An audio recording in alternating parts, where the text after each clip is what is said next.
Santian, ni vite Filamène, Manul Chano, ni Logité.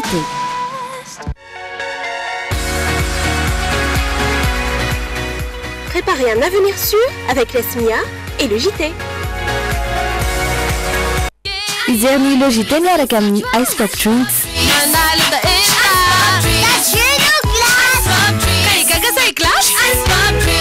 Tendance Meuble, la qualité à petit prix vous propose des meubles sur commande. Tendance Meuble, la qualité à petit prix.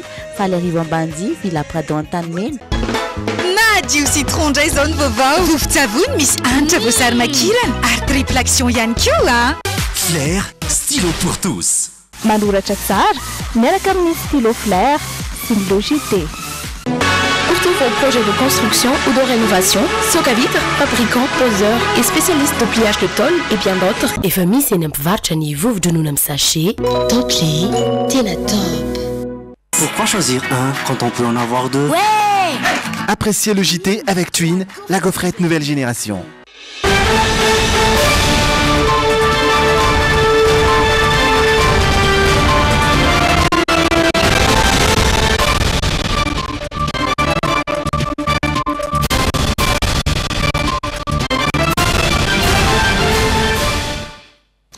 Latsinainy fahatelopolo ny volana oktobra miarabantsika rehetra tonga soa atao anatin'ny logité ho an'ny tapany voalohany dia ireo vaovao maro samihafa no entina amintsika ireto ny lohateny amin'izany. Nitrangana fanafiana amin'ny tampiadina teny Anosbe androany atoandro olona roa no naratra vokatry ny tifitra ireo olon-dratsy telo kosa no mbola karoany mpitandro ny filaminana. Mahery ny 4 arivo ireo olona nisitraka herinaratra azo avaozana avy amin'ny masoandro nanomboka ny farany herinandro teo tany amin'ny komina Belbaka. Tsy mankasitraka ny fivarotana ny tany misy ny Villa Elisabeth ny comité de réconciliation nationale amin'ny mahatany mpanjakana izany nilaza ny ametraka fitoriana any amin'ny Bianco arak'izany izy ireo. Ankafaliana trano no iarahana aminao atao anatin'ny Le JT asaina ampanan'izany ianao iaraka aminay hatramin'ny farany.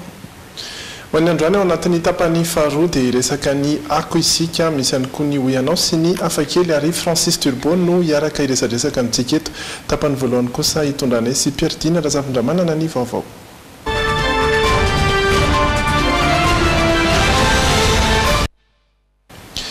Nitrangana fanafiana mitampiadina teny Anosbe ny androany atoandro. Olona roa no naratra vokatry ny tifitra ireo olon-dratsy mbola andala-pikaroana ireo telo tompon'antoka tamin'izay fandrobana izay moa ny mpitandro ny filaminana amin'izao fotoana izao nanangona ny vaovao ary miaro sorojo ravaka sy misy Razafin-Jatovo.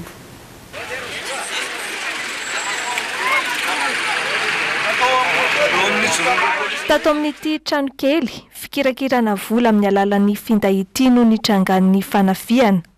Androany atoandro tokony ho tamin'ny mitaotao-vovonana tanoany. Telo tsy ny sarotava nitondra fitaovam-piadiana no voalaza fa nanao ny fandrobana raha ny fitantaran'ireo nanatry maso.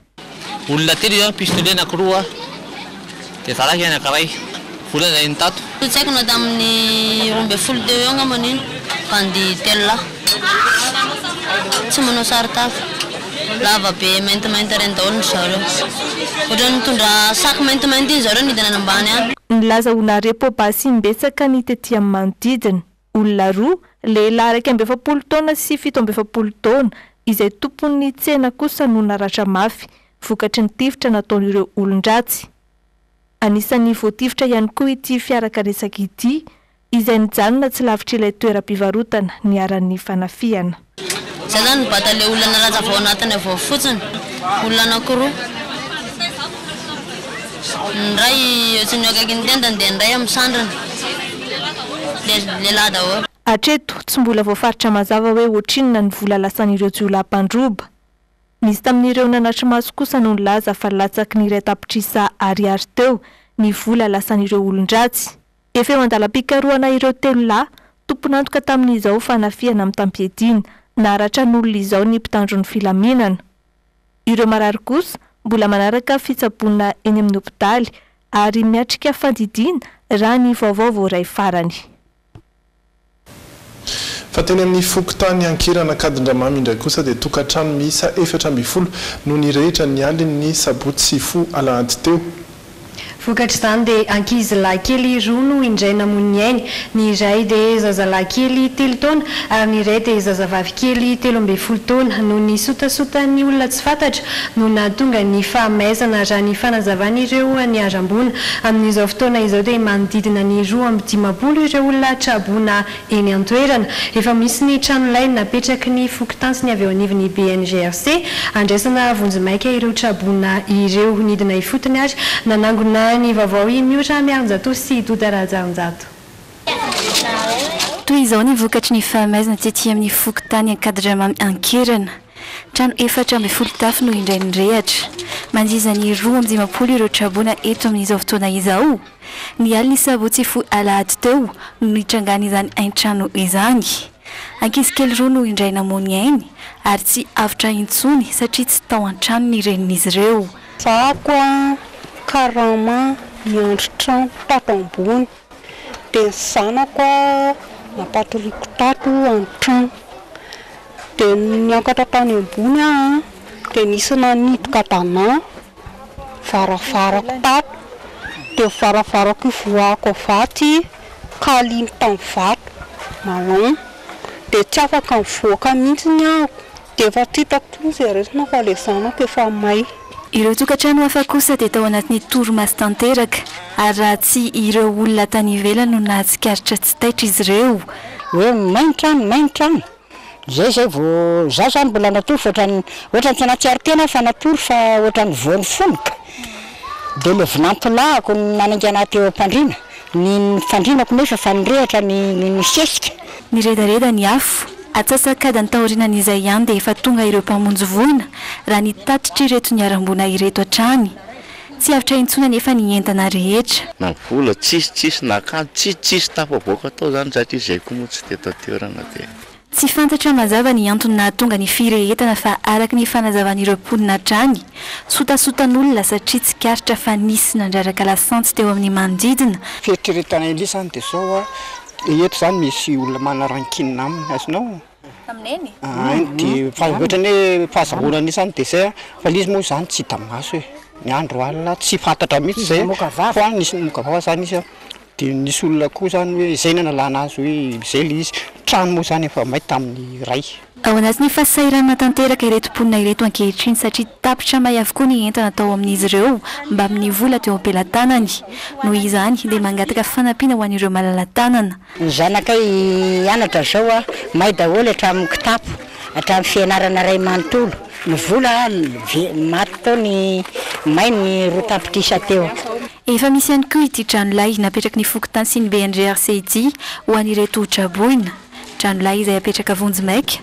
Ireo traboina sasany kosa dia efa namonjy ny havany. Lafim-baovao hafa indray kosa nanomboka ny volana septambra teo dia niakatra avroeny ny fanjifan'ny olona n'ireo kojakoja sy entana miaro amin'ny aretina pesta. Ny sarom-bava ny fanasana tanana ary ny fitsapana hafanana ireo no isan'ny tena be mpanjifa eny amin'ireo fivarotam-panafody. Tamin'ity volana oktobra ity dia manodidina ny fonosana valibaoritra isan'andro ohatra ny sarom-bava lafo ny fivarotam-panafody izay nanontaniany Mihoatra Mianjato sy Doda Rajaonjato. Fepetra raisin'ireo sekoly efa mianatra amin'izao fotoana izao sy ireo orinasa lehibe tranombarotra ary amina toerana be olona ny fitsapana ny hafanan'ireo olona rehetra miditra ny varavarany. Nanomboka ity volana oktobra ity no tena nahabetsaka izany. Ny toeram-pivarotana fanafody ihany koa dia tsy maharaka intsony amin'ny fivarotana ireo kojakoja entina miaro amin'ny fianaky ny valan'aretina pesta. Ny sarom-bava, fanasana tanana ary ny fitsapana ny fandrefesana ny hafanana ireo no isan'ny tena be mpividy. Tena tsy ho voaisa intsony satria misy makatoka dia boaty fa ho an'ny olon-tsotra misy ary ny olona maka tonga dia hoe 20 isa 30 ny kazobosy mantsy tsy azo ampiasaina mihoatra ny adiny 7 anatin'ny iray andro. Tsy maintsy mamety roa hevitra ny olona satria tsy fantany ny ampiasaina azy so iny ihany no ampiasainy rapitso na amin'ny fomba famalomana anazy ary rehefa hoe vita le adiny 7 ampianarina ny olona hoe ny avy aty tsy ny avy aty ivelany no atao anatiny fa iny tsinona le mandray an'le loto avy any ivelany dia ampianarina ny olona tsara dia avalona le izy dia dorana isaky ny avy manao azy fa tsy hoe aririna atsipitsipy eny arabe sy eny an-dalana indray dia efa maika manaparitaka ny mikroba. Ho an'ny fitsapana hafanana ireo orinasa no tena manjifa azy ety amin'ny toeram-pivarotana fanafody eo ihany koa ireo sekoly manjizina ny 7 alina sy iray hetsy ariary ary hatramin'ny 4 alina sy 2 hetsy ariary ny vidiny.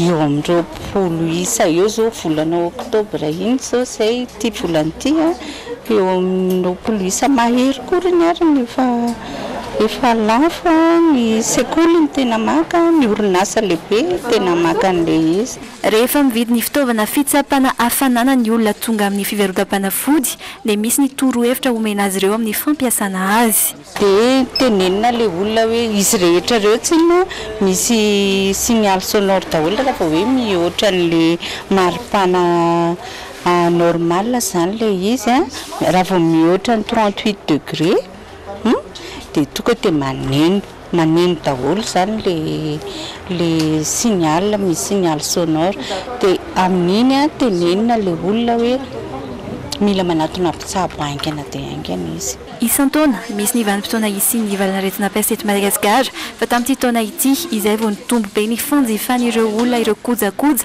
entina miaro sy misoroka ny fianaky ny aretina peste ho iatrany ny fivarotam-panafody Tojanay.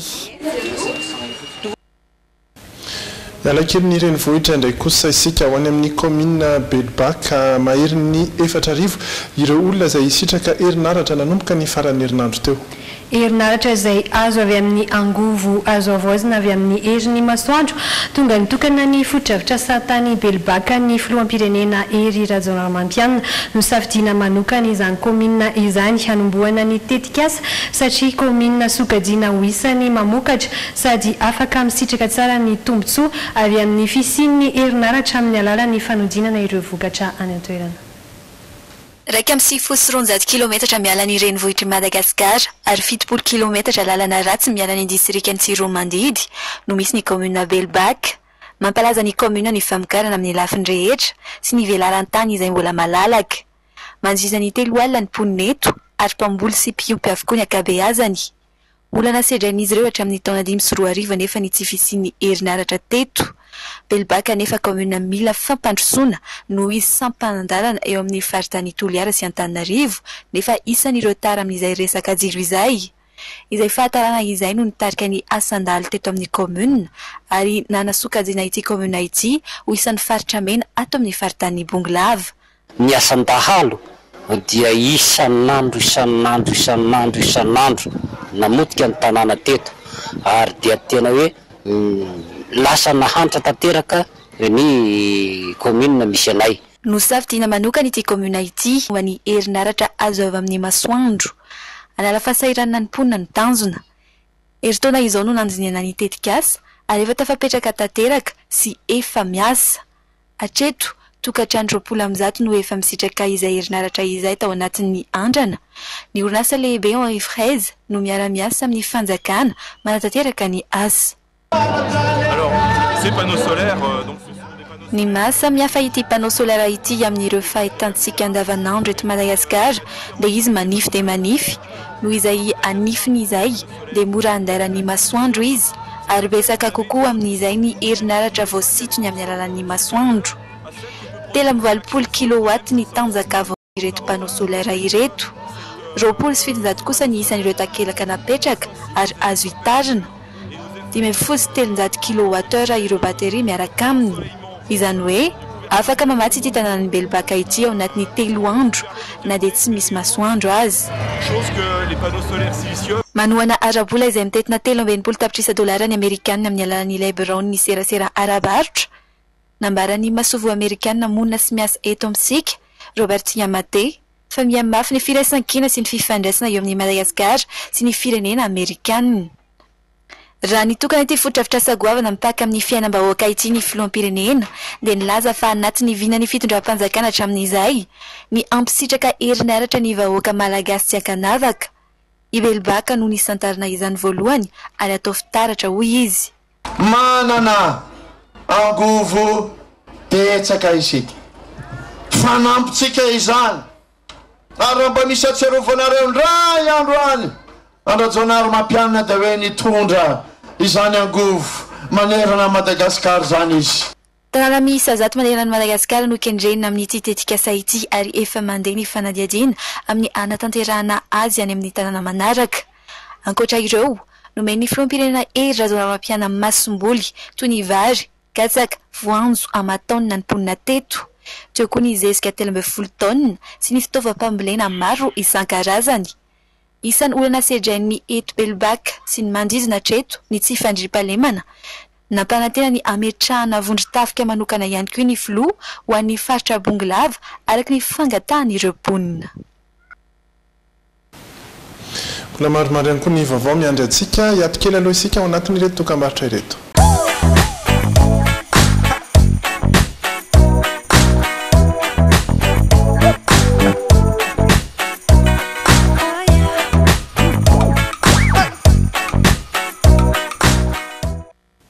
Manaraka hatrany logitenao ao anatin'ireo vaovao maro samihafa isika tohizana ao anatin'ny actu.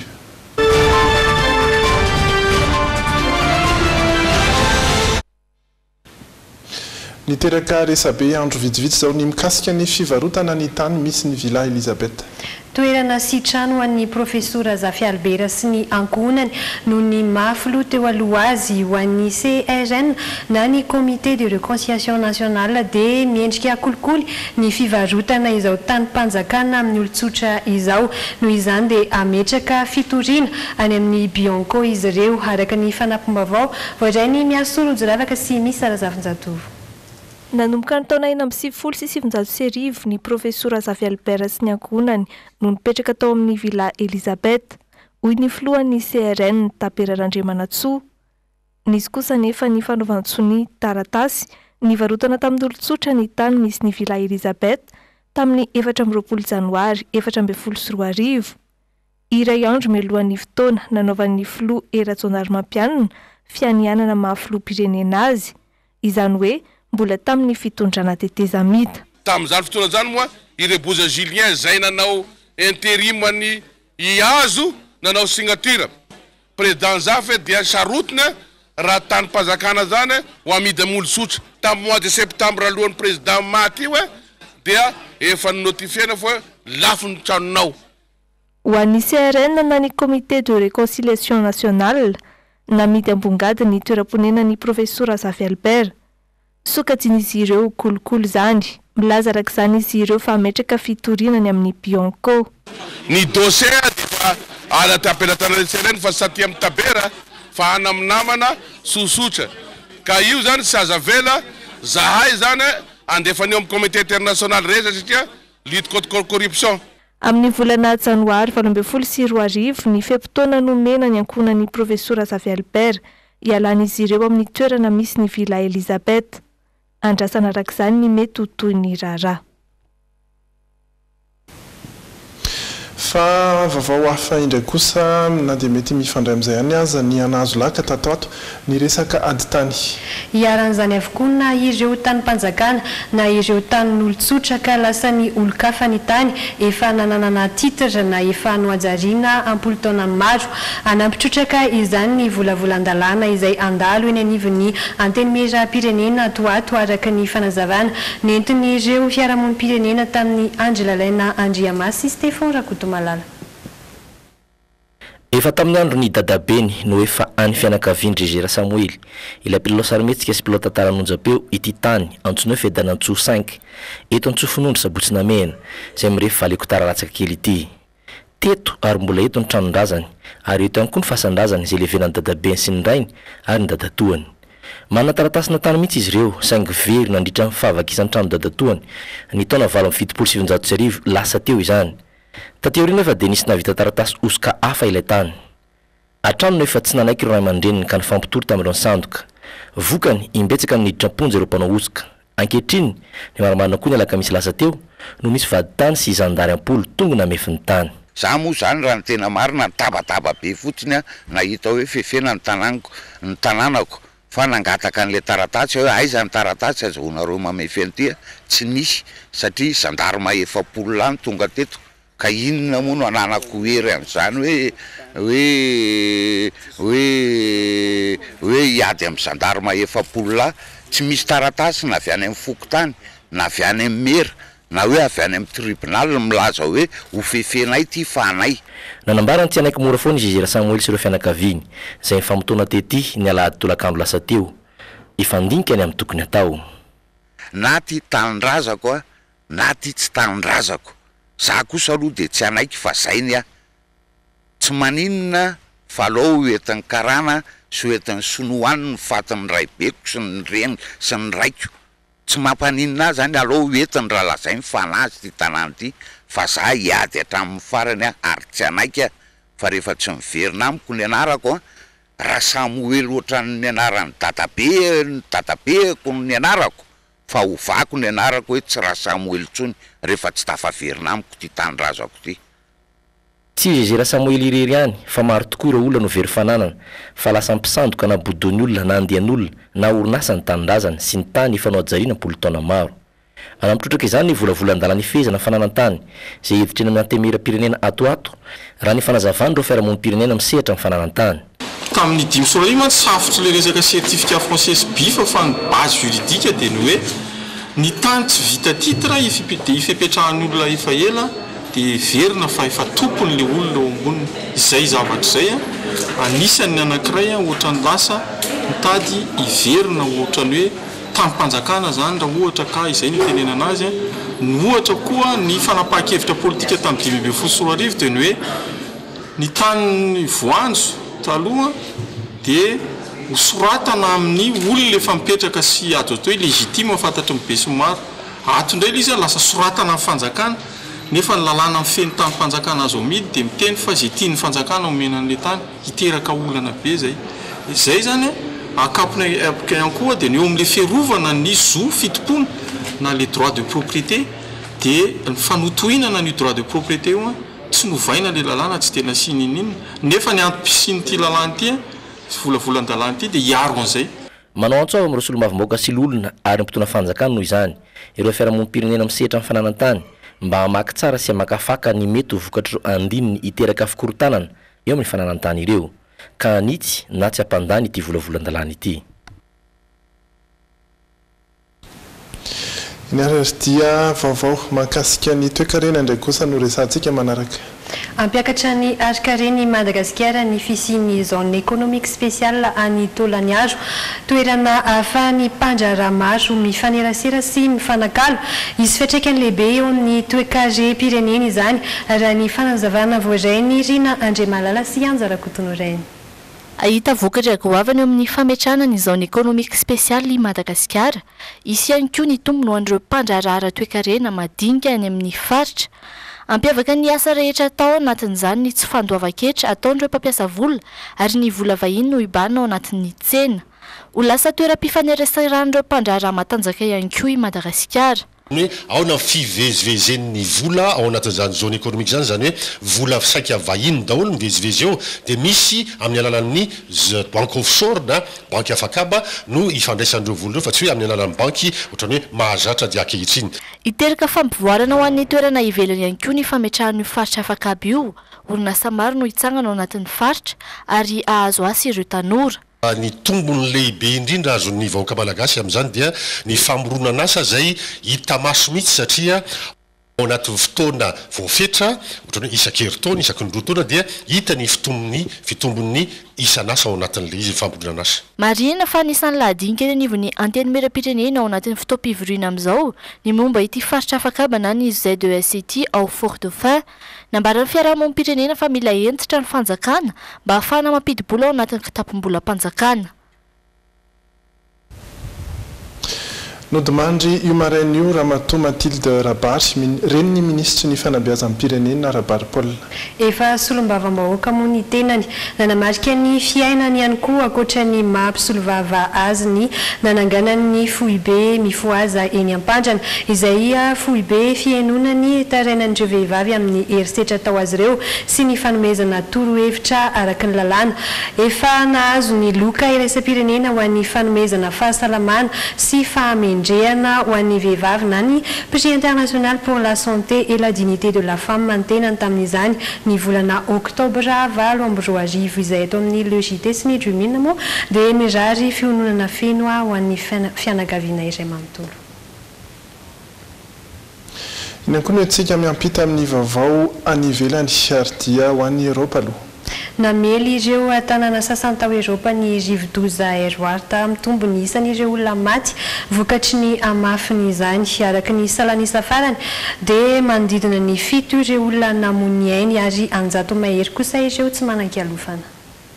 Toy izao ny fahasimbanana velan'ny rivo-doza Eduarta tao anatin'ny 2 andro nandalovany tao Eropa. Maro tamin'ireo lalana no tsy azo nale noho ny fiakaran-drano eo ihany koa ny fahasimban'ny fodrafitrasa ilain'ny mponina any an-toerana. Isan'ireo firenena nahita faisana tamin'ny fandalovan'ny Eduarta i Allemagne sy Pologne. 100 ireo olona tsy manan-kialofana, mahatratratra any amin'ny 7 kosa ireo olona namony ainy tamin'ireo firenena roa ireo. Ny fianjeran'ny azo no nitarika ny ankamaroany ny fahafatesana.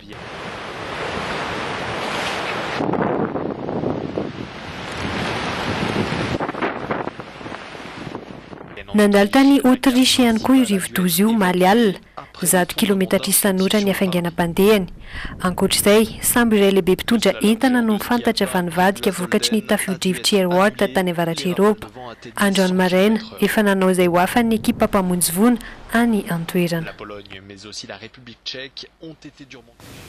Any ivelany hatrany mahakasika indraiky kosa ny raharaha fifandraisan'ny États-Unis sy Rosia. Ivoaka androany hariva zao zany vokatry ny fikarohana nataon'ny Robert Mueller mpampanolalana nampaindreketana manokana hitondra vaovao manamarina ny fitsabahan'ny Rosia tamin'ny fifidianana filoham-pirenena farany teo izay notanterahana tany Amerika. Antaona maro izay no nanaovana fikarohana raha niditra tamin'ny fampelezan-kevitra tamin'ny fifidianana filoham-pirenena Amerikanina farany teo ny firenena Rosiana na tsia. Androany hariva no ambara-pahibe maso ny valin'izany fikarohana izany. Fikarohana nataon'i Robert Mueller, mpampanolalana izay nampiandreketina manokana io raharaha io.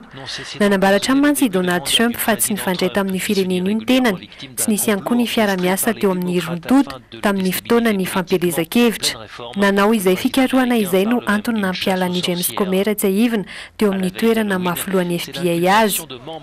Efa nisy tamin'ireo olona akaiky ny Donald Trump ihany koa no nametra-pialana teo amin'ny toerany no io raharaha io, isan'izany Michael Flynn, mpanolotsaina akaiky ny filoha Amerikanina. Azo maripotra ity fikarohana nataon'ny Mueller ity ary anohitohina ny toeran'ny Donald Trump raha ny fanambarany hatrany. Izay ireo vaovao maro samihafa natolotra tato anatin'ny tapany voalohany, ireto ndray kosa miandrantsika ao anatin'ny tapany faharoa. Ako ny fiaonamben'ireo malagasy ampelezana no entin'ny Rinandre Malala sy Anjara Kotonorainy amintsika ao anatin'ny fandahazana ako. Andro maneran-tany ho an'ny fiainana na ny vy androany dia nasaina nanao hira ahitana ny teny hoe fiainana ary ireo sendra ny fandraisam-peo ny Le JT. Lehilahy italiana iray nigadra 420 taona noho ny famonjany tsy mikaretina VIH tamin'ireo vehivavy isan-kaizany no entina aminao anatin'ny insolite. Ireo indray amin'ny no miandrenao anatin'izay tapany faharoa izay arahanao amin'ny Rijataina sy Francis Turbo. Ny tena kosa aloha dia mametraka ny veloma mandrapitafa ho amin'ny manaraka indray veloma toboko.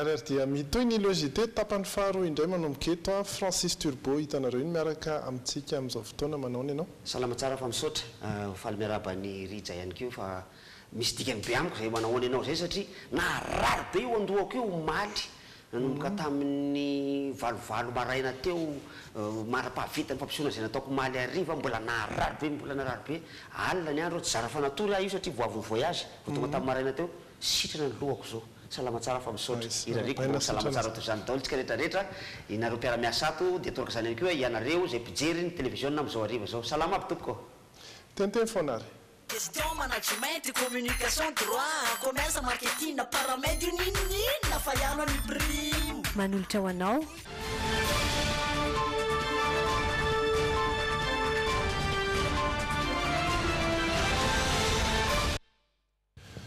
Vaovao maresaka. Aretina andoha ramaso na voa io. Satria raha ny tokony io izy rehefa mamakimaky soratra madinika na amin'ny écran zany ny ordinateur dia tokony manao solomaso foana. Fa saingy mikafiry moa satria mbola mahita ihany rehetra na lavidavitra le solomaso dia taoriana zay am'izay voan'ilay aretina andoha zay netreretiko fa afaky ny fanafody kely ohatra mahazatra reny ihany rehefa tolatolakandro teo tamin'ny telo tolakandro maly naka zay fanafody nysotrona izy tsy niatsika mihitsy raha aretina andoha fa ny alina tontolo za zany niala teto Tanarivo maly maraina tamin'ny 9 maraina tamin'ny 7 ny ainga nandray taxi brosy tetsy ambodivona tetsy dia nandeha tany amin'ilay toerana antsoina hoe manerinerina betsaka ny tsy mahafantatra an'le manerinerina io satria everin'le olona fa manerinerina etsy mahatsinjo izy io tsy manerinerina anakazo be le izy fa manerinerina ny mampikony satria tamin'ny tavabolana tokoa tavabolana mahery dia avy tany mampikony dia nanao fampisehoana tany teo mampikony dia teo am'le hoe ambohitoka ny ampitson'iny dia zareo tany nahita hoe maninona raha misy fotoana kely libre anao amin'ny volana novambra volana tsy afaka tsony aho tena efa tsy afaka tsony mihitsy ratsy amin'ny fotoana kely amin'ny fahasivambiroapolo volana novambra ary dia fahasivambiroapolo volana oktobra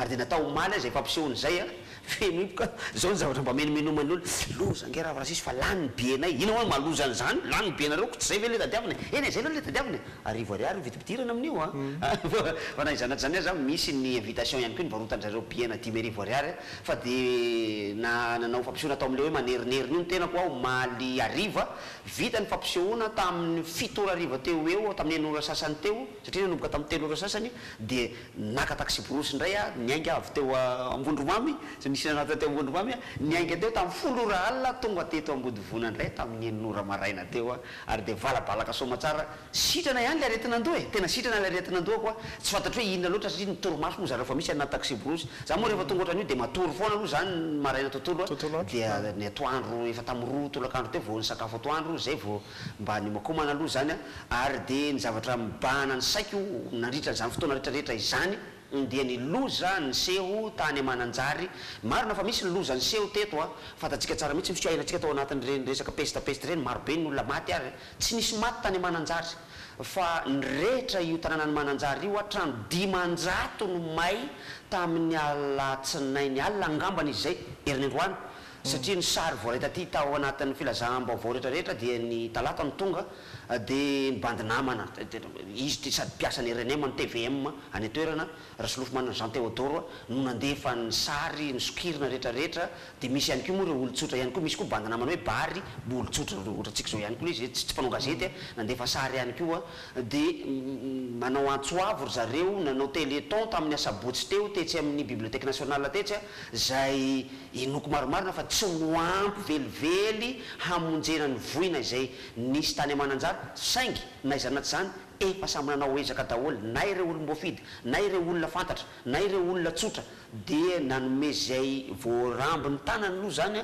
dia efa nisinisy ihany no azo fa saingy zany trano 500 zany eritreretinareo fa Mananjary dia vita amina trano rapaka sy falafa trano vita amin'ny zavamaniry daholo zany ny akabeazan'ny trano mahita amin'io fa saingy nisy trano dura ihany koa tao anatin'io nisy trano vita amina babriky amin'ny ciment mahita amin'io daholo misy trano hotokanana tamin'ny sabotsy teo mahita amin'io daholo vao hotokanana mahita amin'io daholo dia be dia be ny traboina ny hany mba natsara azy aloha dia hoe tsisy ainana foy ohatrohatry zao ny sary ny photo nalefandry zareo azo ny sokisokirina ao amin'ny toerana io no misy ny anosina koa sy ankadirano amin'ny toerana nankadrena io amin'ny sary tamin'ny Google moa zany fa izy mbola tsy maika amin'io sary io zany eo hoan'izay vatany Mananjary aty amin'ny ilany ankavanany écrantsika zany zao ny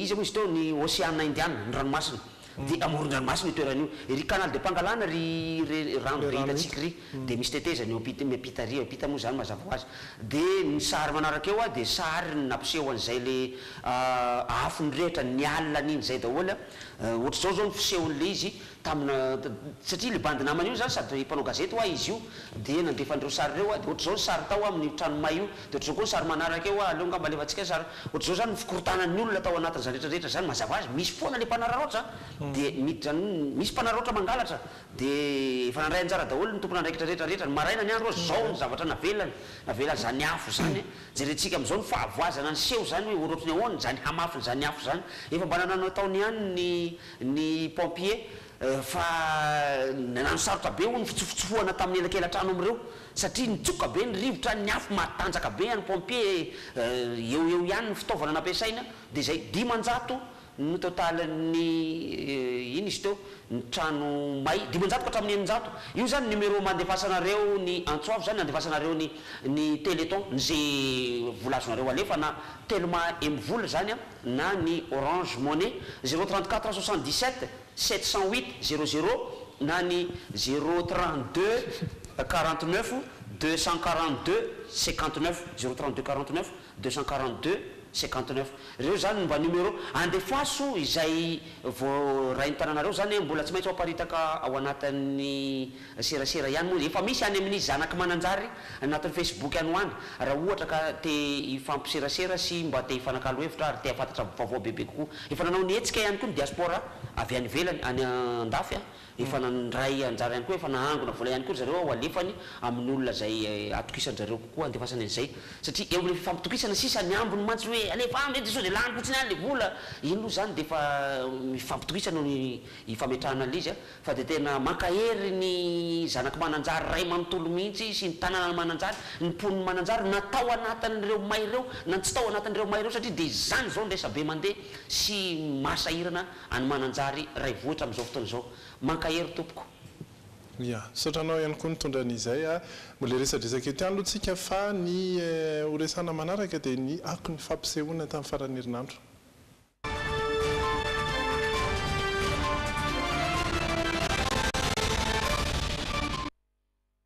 zay efa fantapatantsika ihany fa vitsivitsy ireo seho amin'ny farany herinandro ao anatin'izao fotoana misy ny aretina peste zao na izany na tsy zany anisan'ny etsika iray na raha nakaiky ihany koa tamin'ny farany herinandro iny ny forum de la diaspora ary tao anatin'izay dia nisy ny seho ara-javakanto izay ho tanterina amintsika ao anatin'ny reto sary reto Malagasy, je suis.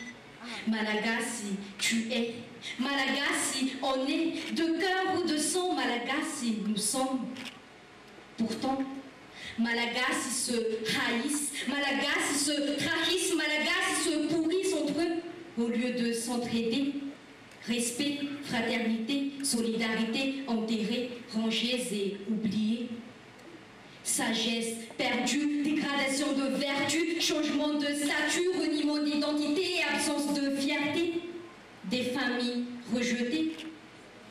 Car on oublie ceux qui s'envolent et ceux qui partent oublient ceux qui restent.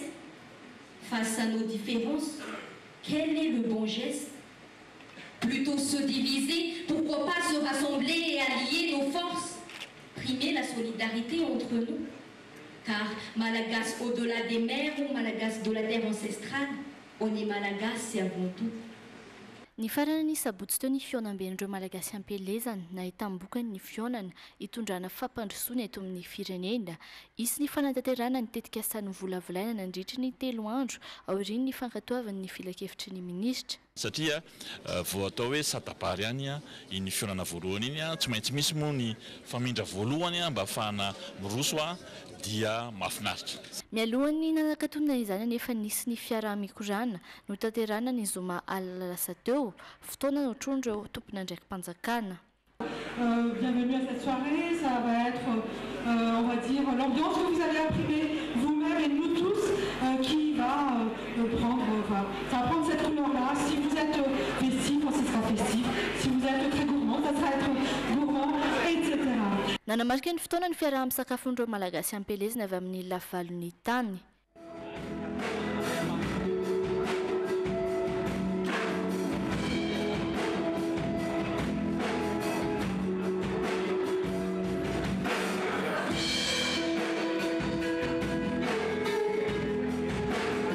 Akoatra ny fiaraha-misakafo, nisy ny fiarahana mifaly tamin'ny Pony and Co.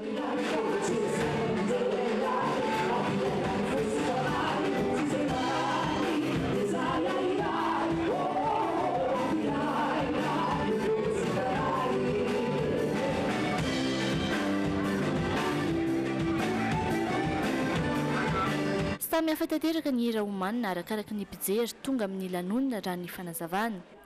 Dia misy seho anankiray na roa na telo mampiseho hoe tena mahamalagasy ny malagasy.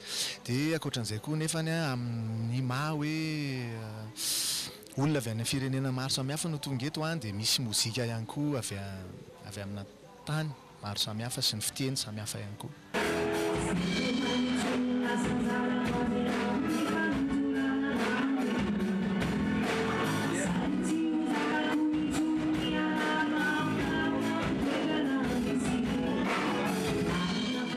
Mampiavaka ny seho malagasy hatramin'izay ihany koa ny fanokafana andihy amin'ny afindrafindrao.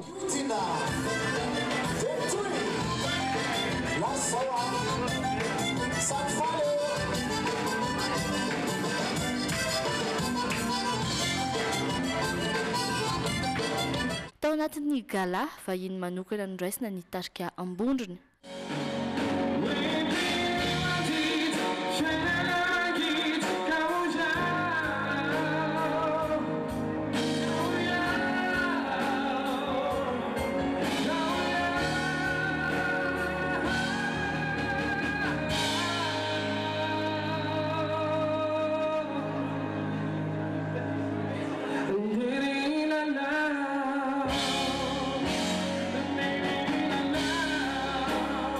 Akoatra ny tarika ambondrony tsy nampozony maro ny nahatongavan'ny Nabao namerina ireo kantony fahiny.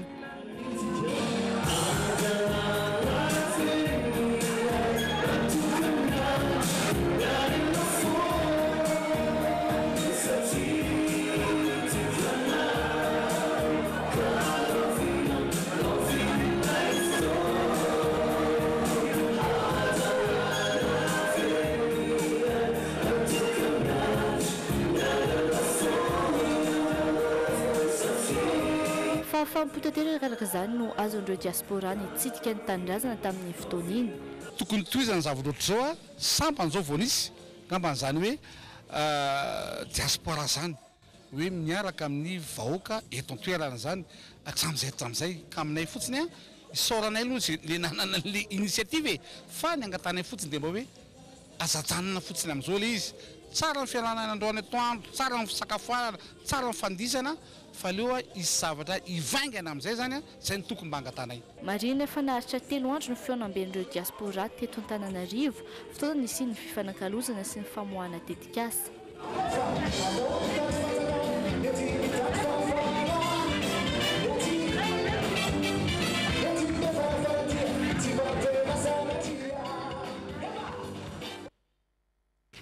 Tena amin'ireto diaspora reto mitsy mantsy ahako io satria tena izaho zany mampirisika ny toe-javatra ohatran'iny mba ho tonga tetetika arakaraka ny fahafahana manao azy mazava satria misy tsy maintsy misy ny ento manana amin'izany ohatra hoe isaky ny 2 taona 3 taona 4 taona tsy maninona zay ahafahana manao an'izy ny antony dia zao be loatra ny fahatapahana misy amin'ny tena toe-java misy marina eto amintsika eto Madagasikara eto sy zavatra iainany zareo any velany any zareo any dia mahita zavatra lazaina momba ny fanatsarana ty Madagasikara ity mana-kevitra ianareo any an-dafy any tompoko tena tsara daholo ny hevitra rehetra rehetra hoentina mpandrosoana Madagasikara tsisy ratsy na iray azy fa mandehana aty dia ampiaro ny hevitra tenetenenareo any an-dafy io rehefa tonga aty ianareo fa izahay efa mba lany rondoa mikaroka zay anatsarana nyty Madagasikara ity io ny vitanay io izy hitanareo io fa raha ohatra ka miseho ianareo hoe tena mana-kevitra tongava aty matetitetika ahitanareo tena zava-misy marina ny zavatra tena fantatro moa zao dia retitelo reto mialatsina fa somaro lavalava kely mialatsina retitelo reto mahagasy atsika gasy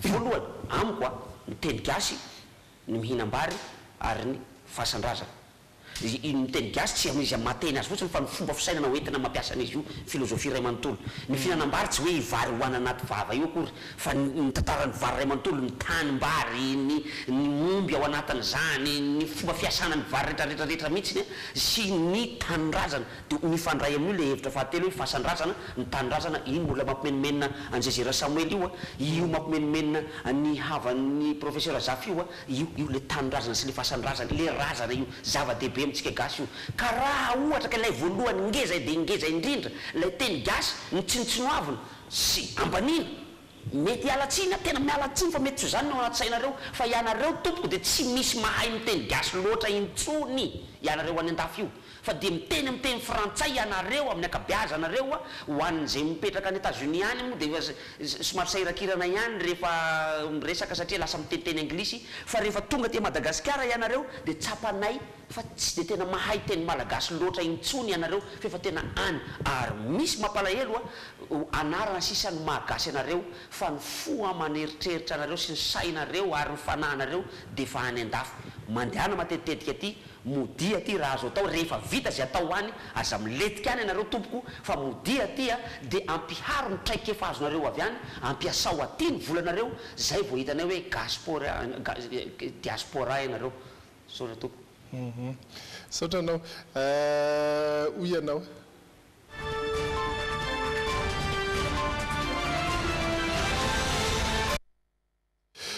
androany dia andro iraisam-pirenena ho an'ny fiainana somary voaingana ihany vao 5 taona no nametrahana an'izay andro iraisam-pirenena izay tsy misy no izay no tena hoe fankalazana be natao ankalazana natao hoe fiainana ao anatin'izay ny zon'olombelona ao anatin'izay ny fahasalamany ny rehetra fa tsy dia iresaka be an'izay tsika tsy dia iresaka matotra be an'izay fa ny hira misy ny hoe fiainana no nantaniana sy nampirana tsika teny an-dalambe teny milaza hira fantatrao misy teny hoe fiainana dia mba hirao kely aminay ilay izy azafady ohatra hoe raha mivangy le hoe fiainana zany zay etono tsy dia haiko le izy fa iaingo fotsiny le hira hoe fiainana kely tsy mireare zay fotsiny hira malio angamba zay ny hitako fa ny titrany tsy tadidiko rehefa tsy tadidinao ary ny lohateny mba afaka omenao sombitsombiny amin'ilay hira hoe ohatrany ahoana re hira koa ny tena marina za koa tsy dia mihaino hira dia tsy hirandry jaramanatany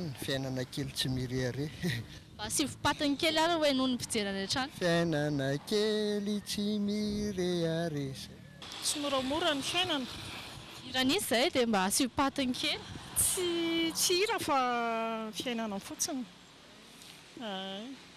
mba hira ny tediavinay ahitana ny teny hoe fiainana ao anatiny inare tena tsy haiko tsy mahay fiainana kely trony ahoana zay fiainana kely zay izy mirana azy ry jaramanantoanina fiainana kely tsy mireare fiainana tsopatadidy a akoa zany tsy dia maraka lira mihitsy zany tena mariny fiainako anao jesosy mba sina patiny kely zay mihitsy lesika fiainako ianao jesosy fiainako ianao jesosy fiainana kely ihany manao zay manao zay za tsy dia mahay mijanona hira za sy ho sombony kely fotsiny na fraza ray azy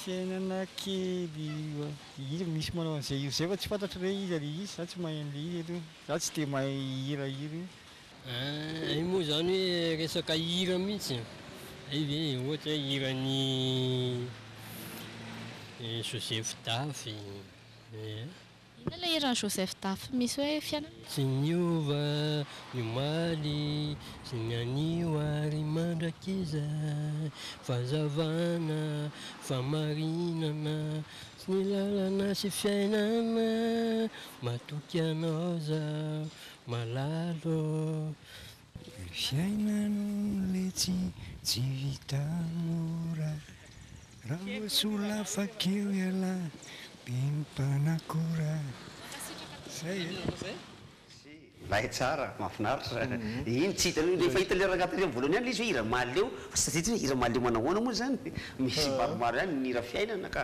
fa za manokana aloha tsy mahita afa-tsy reny any reny efa voaton'ny olona rehetrarehetra reny irany voangy zao anankiray ihany no teny teo fiainana izany sy tadidinareo ve le fiainana izany tsy azo idifina mantsy fiainana izany ny fiatomboa zay iny ny saiko adala tsy mety nino to izy mifandarana fa teo ianao nampatsiava zay fa ary ny fiainana kely ndriza ramanatoany na leko boy tsy maitony oay fiainana kely tsy mireary fiainana kely tsy mireary fiainana kely tsy mireary fiainana kely tsy mireary zay ihany travo fiainana kely tsy mireary farany fiainana kely tsy mireary mety koa zay hitanay avy ato koa zao a misy rany rambilanja hoe fiainana ihany koa hono mbola tsy heno zay Arianna sy Christian ka isan'ny hira faraparany teo ihany koa fiainana ihany koa ny lohateniny fa aloha hidirantsika indray ny hafa kely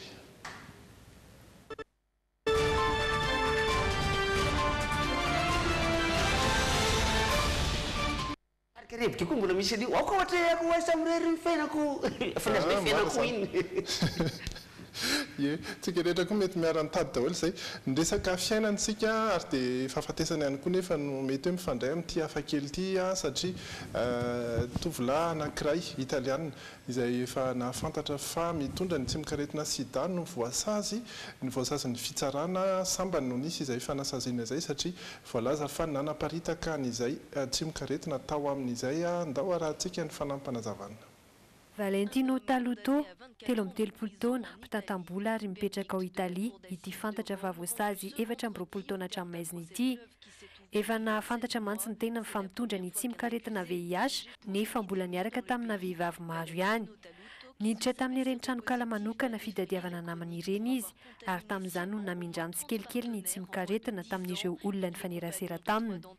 Hatreto aloha, manodidina ny 50 eo ireo vehivavy fantatra fa nindray taminy ary mitondra ny tsy mikaretina VIH, nisy ankizy tsy ampy taona tamin'ireo. Tamin'ny zoma teo i Valentino no niakatra fitsarana ary izao nigadra izao. Marina fa tsy mbola nahitana trangany zavatra tahaka izao tao Italia, i Valentino Taluto izany hatreto no olona nigadra voalohany noho ny fanapahariana aretina tahaka izao. Izay antenirafaty aho matesa raha avana dikany zavatra atao le reny zany ary ny eo amin'le fanaporofona hoe natao fanahiniana le izy eo no mety hoe nahasarosarotra ary mahavoalohany an'izay fa fanasaziana ny tranga ho an'ny Valentino izay zany mety hoanatra ho an'ny rehetra ihany koa hitandrina mety eo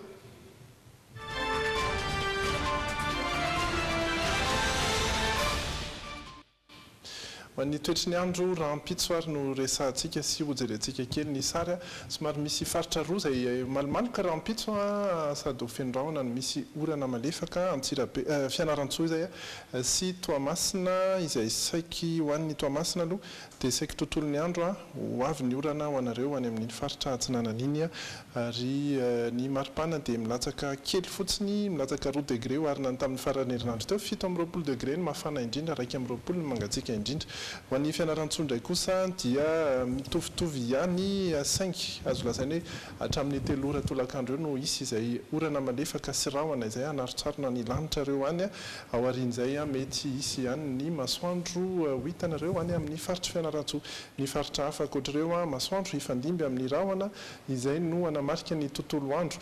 Ny maripana ambany indrindra dia 10 any Antsirabe 13 Antananarivo sy Fianarantsoa ary ny ambony indrindra dia mbola Toliara 9 raha ampitso atoandro 4 any Mahajanga 2 any Antsiranana mafana dia mafana ireo maripana ireo ary dia efa mitandrina manaraka Fianarantsoa 20 degré no mafana indrindra mangatsika zany volonandro ririnina mihitsy zany ary erikerika io tazitsika eo angamba fa tsy tena orambe satria ny tomasina izao oraorambe ihany satria fito amby 20 zany oraorambe orana fahavaratra ihany zany fa oran'ny Tomasina ia ary dia maharitra ireo orana amin'ny faritra roa ireo zany efa iomanantsika rehetra amin'ny akanjo sy ny fiarovana rehetra tokony hoentina raha hoanina reo raha hoaninareo na raha haninareo amin'izao fotoana zao ie izay mamarana logité asa raha misy anampiany Francis tena marina zany fa tena za mihitsy tena varim-bariana satria itsika io zany mieritreritra hoe mandeha mivantana Antananarivo de Tomasina de Mahajanga de Antsirabe ity logité ty fa mandeha mivantana ihany koa izy ty amin'ny parabole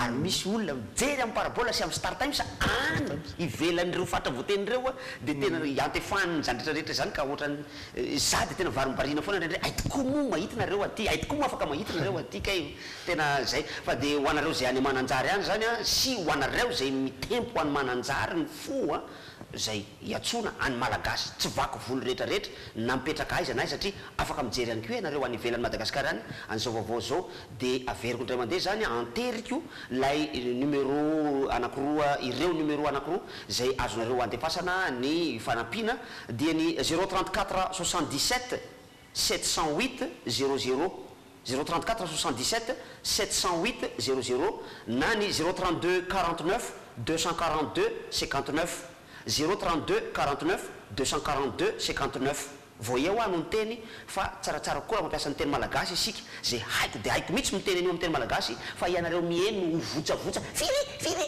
fa nifanonana an'io amin'ny teny malagasy de aotra telo efatra fito aotra valo aotra sy ny aotra telo roa efatra sivy roa efatra roa dimy sivy ny fiteny numéro ana telefôna amin'ny teny malagasy de mitovy amin'ny fiteny numéro ana telefôna ho andrareo anglisy ohatra zany fitenenany anglisy azy fa tsy mitovy amin'ny frantsay akory satria raha tenena amin'ny teny malagasy ny teny frantsay de aotra efatra amin'ny telopolo fito amin'ny fitopolo valo sahirana be anao andray an'izany zavatra zany tompo ho antsika izay mety hoe tsy naharay ihany koa dia averina hatrany efa misy ny page Facebook mitokana ho an'ny logité dia omena afaka omenanareo ao ihany koa ireo laharany taroby roa ireo izay ary no mamarana ny logité ho an'ity androanyity rampitso amin'ny fitora sasandray tony mazatra veloma tompoko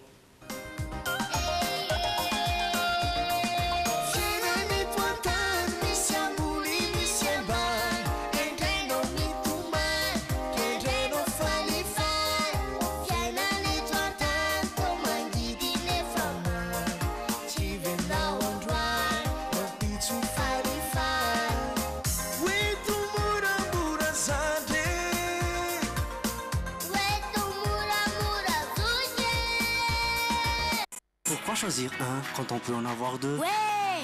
Appréciez le JT avec Twin, la gaufrette nouvelle génération. Tendance Meuble, la qualité à petit prix, vous propose des meubles sur commande. Tendance Meuble, la qualité à petit prix, Valérie Wambandi, Villa Prado Antanmen. Bijouterie Santia, ni vite vous l'amène, Manul Chano, ni le JT.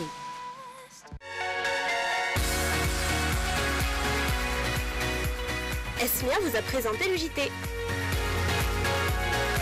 Efa misy eny ampivarotra ny vovo-dronono amin'ny sachet top G tena top. Madio citron ndray zao ny vaovao vovo-tsavony misy hanitra voasary makirana ary triple action ihany koa Flair, stylo pour tous. Manoratra tsara miaraka amin'ny stylo Flair sy ny logité. Pour tous vos projets de construction ou de rénovation, Socavitre, fabricant, poseur et spécialiste de pliage de tôle et bien d'autres. Izerny logité miaraka amin'ny Ice Pop Drinks.